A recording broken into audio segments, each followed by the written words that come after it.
नमस्कार। आज हम बात करेंगे चीन की एक कह सकते हैं बहुत ही खतरनाक नई चाल के बारे में।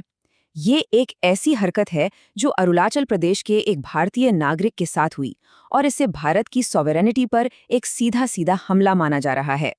जरा सोचिए, किसी के पास एक वैलिड इंडियन पासपोर्ट है, वो दुनिया घूम रहा है और अचानक किसी फॉरेन एयरपोर्ट पर उसे रोक लिया जाता है। और पता है क्या कहा जाता है? कि भाई तुम्हारा ये पासपोर्ट तो अब बेकार है, इनवैलिड है। क्यों? क्योंकि तुम जहां पैदा हुए हो वो जगह भारत है ही नहीं, वो तो चीन है।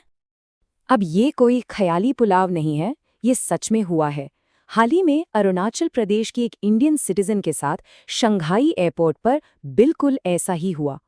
तो चलिए समझते हैं कि ये पूरा मामला आखिर है क्या। ये घटना हुई पेमा वांगजोम थोंगडॉक के साथ। वो अरुणाचल प्रदेश की रहने वाली हैं और वो लंदन से जापान जा रही थीं और उनकी जो कनेक्टिंग फ्लाइट थी वो थी चीन के शंघाई से। तो हुआ ये कि जैसे ही वो शांघाई एयरपोर्ट पर लैंड हुई, चाइनीज इमिग्रेशन ऑफिशियल्स ने उनका पासपोर्ट चेक किया। अब पासपोर्ट पर बर्थ प्लेस में क्या लिखा था? अरुणाचल प्रदेश। और बस यही देखते ही उनका पूरा रवैया ही बदल गया। ऑफिशियल्स ने अलेजिडली उनके इंडियन पासपोर्ट को इनवैलिड डिक्लेयर कर दिया और ये कहकर उन्हें 18 घंटे तक डिटेन कर लिया गया कि वो तो असल में चीनी हैं। बताया जा रहा है कि इस दौरान उन्हें कोई बेसिक फैसिलिटी भी नहीं दी गई और मेंटली हैरास भी किया गया। और जो बात उनसे कही गई वो तो और भी ज्यादा शॉकिंग थी। चाइनीज ऑफिशियल्स ने कथित तौर पर उनसे कहा, सुनो, अरुणाचल भारत का हिस्सा नहीं है, वो चीन है और तुम चीनी हो, तुम्हें तो चाइनीज पासपोर्ट के लिए अप्लाई करना चाहिए। सोचिए, ये कोई मामूली ब्यूरोक्रेटिक प्रोसेस नहीं थी, ये तो किसी की पहचान पर, उसकी आइडेंटिटी पर सीधा सीधा हमला था। तो सवाल उठता है कि ये सब आखिर है क्या? देखिए, ये चीन की एक नई और पहले से कहीं ज्यादा खतरनाक टैक्टिक का हिस्सा है। चलिए समझते हैं कि ये चीन की जो पुरानी स्टेपल्ड वीजा वाली चाल थी, उससे ये कैसे अलग है और क्यों ज्यादा गंभीर है। तो यहाँ ना चीन की स्ट्रैटेजी में एक बहुत बड़ा शिफ्ट देखने को मिलता है। देखिए, पहले चीन क्या करता था, वो अरुणाचल के लोगों को स्टेपल्ड वीजा देता था। मतलब पासपोर्ट पे स्टैंप नहीं लगाते थे, बस एक अलग सा कागज स्टेपल कर देते थे। इससे वो इनडायरेक्टली भारत की सॉवरेनिटी पर सवाल तो उठाते थे, लेकिन कम से कम लोग ट्रैवल तो कर पाते थे। पर अब खेल बदल गया है। अब उन्होंने सीधा सीधा इंडियन पासपोर्ट को ही इलेजिटिमेट कह दिया है। इसका मतलब साफ है, ये भारतीय पहचान को और भारत की अपने नागरिकों पर सॉवरेनिटी को पूरी तरह से नकारना है। इस तरह की जो हरकतें होती है ना, इसके लिए एक टर्म है एडमिनिस्ट्रेटिव वॉरफेयर, मतलब प्रशासनिक युद्ध। इसमें होता क्या है कि आप ब्यूरोक्रेटिक रूल्स को, एडमिनिस्ट्रेटिव नियमों को एक हथियार की तरह इस्तेमाल करते हैं दूसरे देश के नागरिकों को परेशान करने के लिए और इंटरनेशनल नॉर्म्स को चैलेंज करने के लिए। तो ये समझना बहुत जरूरी है कि ये मामला सिर्फ किसी एक इंसान के ट्रैवल से जुड़ा इशू नहीं है।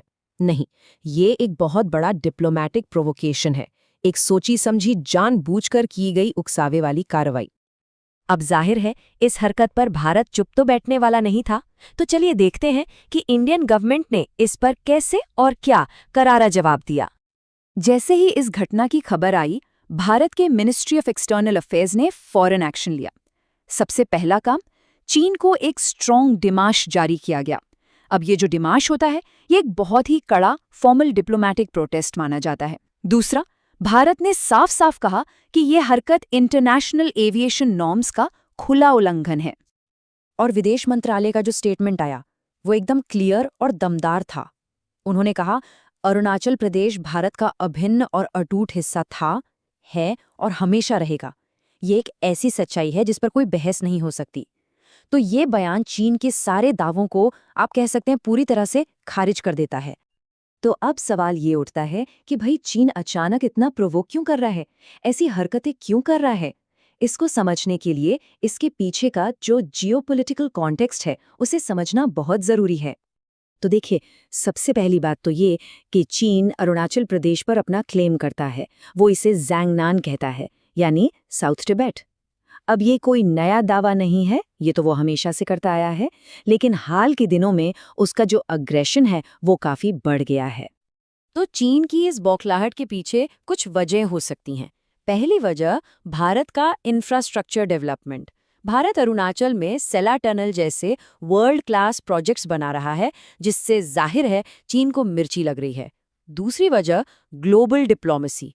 अमेरिका जैसे बड़े देश अब खुले तौर पर कह रहे हैं कि अरुणाचल भारत का हिस्सा है, जिससे चीन पर इंटरनेशनल प्रेशर बढ़ रहा है।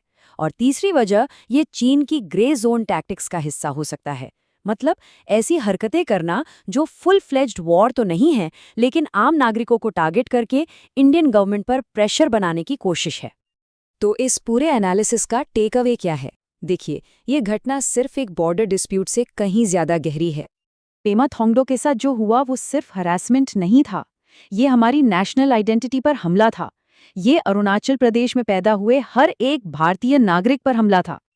और भारत का जो तेज और मजबूत जवाब आया, वो एक न्यू इंडिया का सिग्नल देता है।